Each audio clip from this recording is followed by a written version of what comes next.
In this tutorial, we'll create side-by-side bar graphs. So we have these data about educational attainment in 2 different years. Because the totals are different, we can't just do side-by-side to compare these. So what I want to do is create relative frequencies for each of these numbers. So I'll click in here, and I'll just call that 1990 relative and 2009 relative. Now, to create the relative frequencies, I want to divide each of these by the total, by its total. So in this column, I'll type equals, and then click on the value. So it takes what's in B3, and I'll divide it by the total for that column. So 158,870. And there it is. Now you don't have to do that for all of for each of those. Once you have one formula in there, what you do is take the cursor toward the lower right, and it turns into a plus sign.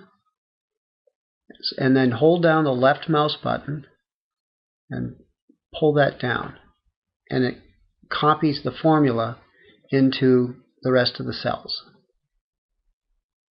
So we'll do the same thing for this one. Equals cell contents there, divided by, and this total, 198,283, and that's the relative frequency there. So again, I want to pull all of these, copy all of this down to the cells below. Okay, so now we have relative frequencies for these data.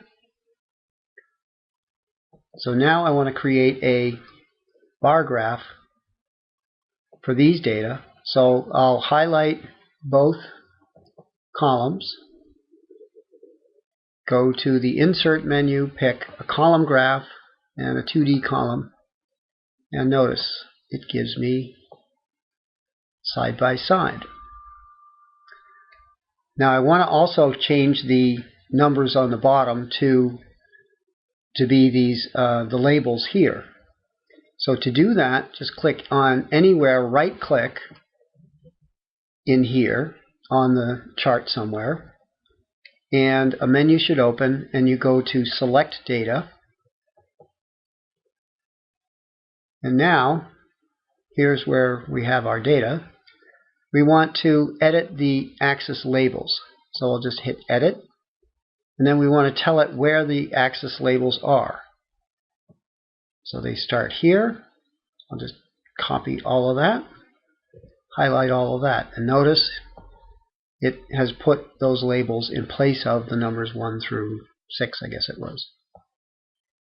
Just click OK a few times, and there you have it. Get this bigger, however you'd like to do it.